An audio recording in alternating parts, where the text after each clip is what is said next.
Hello guys, तो good morning. कैसे आप सभी लोग? आशा करता हूँ कि सभी बढ़िया होंगे और सभी की तैयारी बढ़िया चल रही होगी। तो गाइस, आज अपन बात करेंगे एक बहुत ही इम्पोर्टेंट टॉपिक की। एक इम्पोर्टेंट टॉपिक पे आज अपना डिस्कशन रहेगा और वो है कि भाई अभी तक अपन ने क्या कि टाइम मैनेजमेंट के बारे में बात किया कि टाइम मैनेजमेंट, टाइम किस तरीके से अपन मैनेज कर सकते हैं। ठीक है, कंसिस्टेंसी कितनी ज़्यादा ज़रूरी है। तो इसी हिसाब से क्या है कि अपन को सबसे पहले एक और चीज़ करनी पड़ती है, क्योंकि जब भी अपन तैयारी करने के लिए स्टार्ट होते हैं ना, तो अपन को पता नहीं रहता कि कितना कोर्स है और किस तरीके से अपन को पढ़ना है। तो इसके अंदर क्या है कि सबसे ज़्यादा ज़रूरी है एक चीज़, वो है भाई पेशेंस। धैर्यता बहुत ज़्यादा ज़रूरी है, क्योंकि जब तक इंसान के अंदर धैर्यता नहीं रहेगी ना, तो वो क्या है कि जब भी कोई स्टूडेंट या तो स्टार्ट करने जाता है ना, तो वो या तो सिलेबस को देखकर घबरा जाता है। क्योंकि अगर वो एक टॉपिक पढ़ेगा और अगर उसको पढ़ेगा डीप तरीके से पढ़ेगा, तो उसको लगेगा अरे यार ये एक टॉपिक ही इतना बड़ा है, तो पूरा सब्जेक्ट किस तरीके से होगा, और फिर ऐसे मेरे 5-5 सब्जेक्ट है तो वो किस तरीके से होंगे। तो इस चीज़ को लेकर घबरा जाएगा वो। दूसरा क्या है कि अगर कोई स्टार्ट करने जा रहा है, तो फिर वो पहले दिन में ही ऐसे सोचेगा कि यार पहले दिन में ही मेरे को सब कुछ पढ़ना है। सब कुछ पढ़ने की कोशिश करेगा वो पहले दिन से, कि मतलब जल्दी से जल्दी कोर्स को निपटाने की कोशिश करेगा। तो भाई इन दोनों चीज़ों से ही आपको बचना पड़ेगा अगर आपको सिलेक्शन चाहिए तो।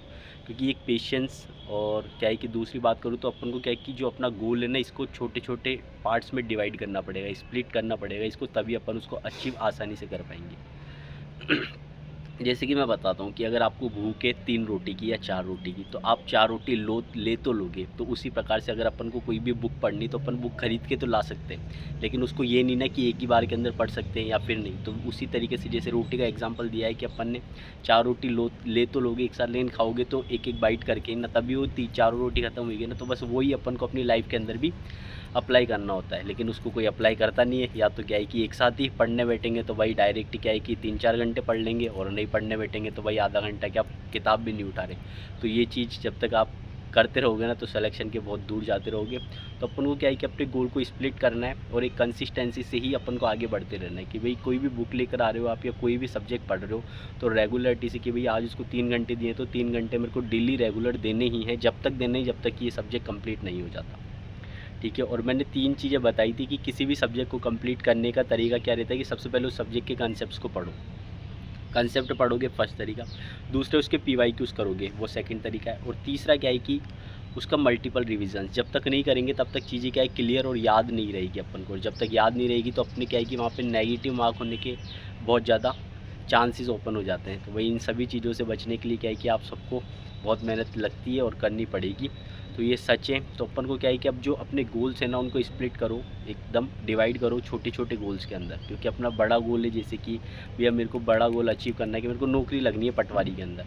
तो भाई आप इस तरीके से मतलब कि किसी सब्जेक्ट को पहले कंप्लीट करने का गोल बना लो कि भाई मेरे मैथ में एक भी नंबर नहीं कटना चाहिए, मेरा रीजनिंग में एक भी नंबर नहीं कटना चाहिए, मेरा इसी प्रकार किसी भी सब्जेक्ट के अंदर क्या है कि एक भी नंबर नहीं कटना चाहिए। तो आप अगर इस तरीके के गोल्स बनाओगे ना, तो आप अच्छे से अचीव कर पाओगे अपने गोल को, और आसानी से अचीव कर पाओगे। और एक पेशेंस, धैर्यता की बात करूँ तो ये बहुत ही ज़्यादा ज़रूरी है किसी की भी लाइफ में। जब तक भाई पेशेंस नहीं होता ना, मैं खुद की बात बताऊँ तो जब मैंने तैयारी करना स्टार्ट करी थी ना, जब एसएससी जेईएन की, ठीक है, तो भाई मेरे सामने थे मेरे 13 सब्जेक्ट, और मेरा एक दोस्त है बिहारी, मतलब बिहार से है वो, तो वही उसको बिहारी तो मैं बोलता हूँ प्यार से, वो गुस्सा नहीं होता ऐसे, लेकिन उसका नाम है मोहन भाई। तो भाई वो क्या है कि जिस तरीके से तैयारी करता था ना, तो वो मेरे को एक ही चीज़ बताता था। क्योंकि मैं स्टार्टिंग में आया था, उसने पहले सब्जेक्ट पढ़े हुए थे, उसकी तैयारी बढ़िया लेवल की थी, वो सेकंड ईयर से लग चुका था, मैं 4th ईयर 3rd ईयर में जाके स्टार्ट हुआ था, और वो डिप्लोमा से भी था। तो भाई उसने क्या है कि सब्जेक्ट पहले से पढ़ रखे थे। तो जब मैं उसको बोलता था यार कि इतने 13 सब्जेक्ट और मेरा एग्ज़ाम आने ही वाला है, कि अभी टाइम कम है, तो वो एक ही चीज़ बोलता था मेरे को कि भाई तरीके से सब्जेक्ट को पढ़, आराम आराम से तैयारी आराम आराम से करेगा, सब्जेक्ट को पढ़ने में ध्यान दे। अभी फालतू की कौन सी क्वेश्चन लगाऊं, कहाँ से लगाऊं, क्या करूं, ये नहीं। क्योंकि जब आप सब्जेक्ट पढ़ रहे हो या जब आप थ्योरी पढ़ रहे हो, स्टार्ट ही कर रहे हो ना, तब आपका फोकस ओनली उस थ्योरी पे होना चाहिए कि वो क्या पढ़ा रहा है, आप जहाँ से भी पढ़ रहे हो। ठीक है, उनके प्रॉपर नोट्स बनाओ, आप उनका रिवीजन करो। ठीक है, जब वो चीज़ याद हो जाए तो पीवाईक्यूज़ की तरफ जाओ। पीवाईक्यूज़ के बाद में जब पीवाईक्यू होने लग जाए और पीवाईक्यू नहीं हो रहे, तो इसका मतलब यही है कि आपने थ्योरी को ढंग से नहीं पढ़ा। इसमें टीचर की गलती नहीं है भाई, आप लोगों की गलती है, आपने थ्योरी को कम्प्लीटली या ढंग से नहीं पढ़ा। क्योंकि जब तक थ्योरी नहीं पढ़ोगे तो पीवाईक्यू क्वेश्चन बनेंगे ही नहीं, क्योंकि वो कंसेप्ट बेस्ड रहते हैं। जब तक कंसेप्ट समझ में नहीं आएगा, तब तक वो आपको समझ में आएंगे ही नहीं। तो भाई यही है। तो सबसे पहले पीवाईक्यूज़ से पहले आपको क्या है, थ्योरी को कंप्लीट करना है, और जैसे थ्योरी कंप्लीट हो जाए तो पीवाईक्यूज़ की तरफ जाओ। तो वो मेरे को हमेशा बोलता था कि भाई सब्जेक्ट को कंप्लीट करने में ध्यान दे। क्योंकि मेरा एक जो सब्जेक्ट था ना, वो महीने भर चलता है, एक सब्जेक्ट है ना महीने भर, और ये महीने भर जब बता रहा हूँ, जब मैं डेली 4 घंटे की क्लास लूँगा, क्योंकि कम से कम भी नहीं ना तो उसके अंदर 60 से 65 लेक्चर रहते हैं और हर लेक्चर 2-2 घंटे का रहता है। तो आप देख लो एक टेक्निकल सब्जेक्ट को पढ़ने के अंदर। और जब अगर कोई टेक्निकल बंदा है भाई, अगर तो सोम और टोस नाम सब्जेक्ट सुने होंगे आप लोगों ने, तो भाई ये बहुत ही बड़े सब्जेक्ट और इनको पढ़ने के लिए और इनमें इतना दिमाग खर्च होता है ना जिसकी कोई हद नहीं। तो इसी तरीके से क्या है कि हर चीज़ के अंदर पेशेंस ही है, तो बस पेशेंस के हिसाब से चलते गए, सब्जेक्ट भी कंप्लीट होते गए और चीज़ें याद भी रहने लगी। लेकिन अगर मैं फर्स्ट डे यही सोचता हूँ, उससे बात नहीं करता कि भाई यार होगा कैसे, किस तरीके से करूँ यार, तूने किस तरीके से पढ़ा था, या फिर घबरा जाता, तो फिर भाई क्योंकि पेशेंस बहुत ज़्यादा रोल प्ले करता है। वही कहानी है ना, या तो पेशेंस रखो, पेशेंस नहीं रखोगे तो फिर क्या है कि पेशेंट बन जाओगे। तो बस उस चीज़ को थोड़ा ध्यान में रखते हुए क्या है कि फोकस करके पढ़ाई करो। और इम्पोर्टेंट चीज़ तो यही है कि गोल को क्या स्प्लिट करके पढ़ाई करेंगे ना तो ज़्यादा सही रहेगा। अगर आपको 6 घंटे पढ़ाई करनी है ना, तो आप 6 घंटे की बजाय दिमाग के अंदर ये रखो कि मेरे को 2 घंटे पढ़ाई करनी है। क्यों, अब मैं ऐसा क्यों बोल रहा हूँ कि इसको भी स्प्लिट करने के लिए क्यों बोल रहा हूँ, क्योंकि अपना जो दिमाग है ना, सबकॉन्शियस माइंड है ना, ये बहुत बेकार चीज़ रहती है, अलग ही थॉट्स अपने दिमाग के अंदर लाता रहता है। ठीक है, क्योंकि कॉन्शियस माइंड तो सोचेगा कि पढ़ना है, लेकिन सबकॉन्शियस माइंड अलग ही ख्यालों में घूम रहा है, भाई क्या याद आ रहा है, भाई ये वो फालतू की चीज़ें सब कुछ। ठीक है, तो इस तरीके से जब अपन 6 घंटे की बात करके जब अपन सोचेंगे कि यार 2 घंटे पढ़ने हैं, अभी तो मेरे को फटाफट 2 घंटे निकाल लेता हूँ, 2 घंटे कंप्लीट हो जाए फिर 2 घंटे। और मेरे एक सर हैं वो तो इस तरीके से गाइड करते हैं कि आप 4-4 घंटे के क्या है कि वो बनाओ टाइम पीरियड, 4-4 घंटे का एक लो, और कि मतलब 4 घंटे का एक कोई भी पर्टिकुलर टाइम लिया कि इसमें मेरे को पढ़ाई करनी है, फिर 4 घंटे के 3 सेट बना के तैयारी पढ़ाई करो।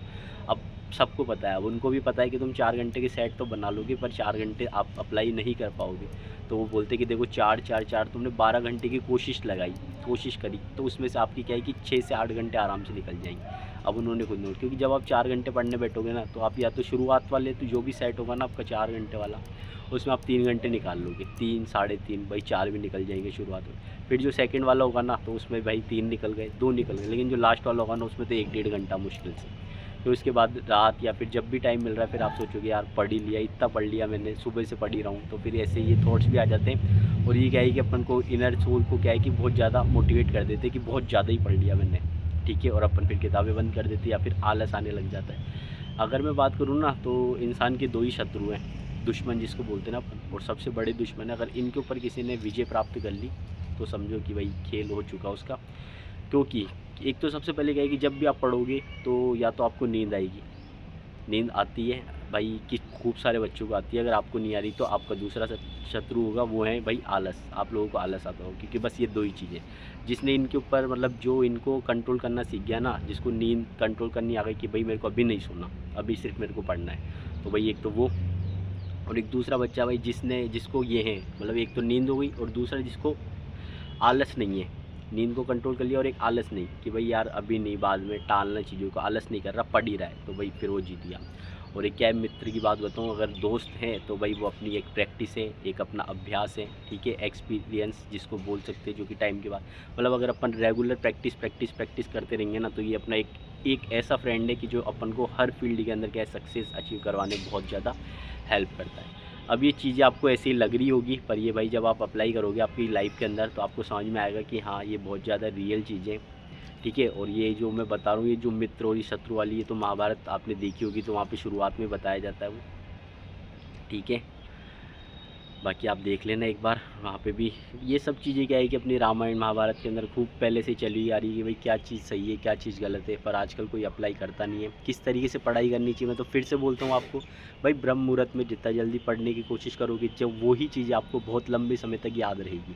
लेकिन लोग क्या है कि नाइट स्टडी, नाइट आउट करना, बाकी खूब सारी चीज़ें हैं, तो ये चीज़ें आज के टाइम पे तो बहुत ज़्यादा नॉर्मल हो चुकी है, पर इनके इफ़ेक्ट्स भी आपको देखने को मिलते ही है। तो मैं तो यही है कि भाई कोई भी विद्यार्थी है तो उसको विद्यार्थी जीवन तो जीना ही चाहिए ना। अब आप उठ रहे हो 9-9 बजे तक फिल्म स्टार शाहरुख खान की तरह, या किस मतलब कोई भी हो उसकी तरह यार, अब आप ऐसे उठ रहे हो तो उनकी लाइफ सेटल है, आप लोगों की अभी सेटल हुई नहीं। आप एक स्टूडेंट हो तो भाई स्टूडेंट को स्टूडेंट के हिसाब से उठना चाहिए। ठीक है, किस टाइम पे सोना है, किस टाइम पे खाना है, ये आपको सब कुछ पता रहना चाहिए। और भाई पढ़ाई नहीं करोगे तो भाई एक स्टूडेंट क्या ही, मतलब स्टूडेंट के पास में अगर बात करूँ तो एक शस्त्र उसका पेन ही रहता है। ठीक है, शस्त्र मतलब लड़ने का हथियार, तो वो तो उसका पेन ही है ना। तो बस अगर वो आपका हथियार है तो फिर भाई उसको यूज़ भी तो करो, उसकी पावर भी तो दिखाओ लोगों को कि भाई इस पेन से अपन क्या क्या कर सकते हैं। और आप मतलब कि लोगों को भरोसा नहीं कि यार पढ़ाई से के बिना भी तो बहुत कुछ हो सकता है। भाई पढ़ाई के बिना बहुत कुछ हो सकता है, लेकिन पढ़ाई एक बहुत ही ज़्यादा इंपॉर्टेंट रोल प्ले करती है आपकी लाइफ के अंदर।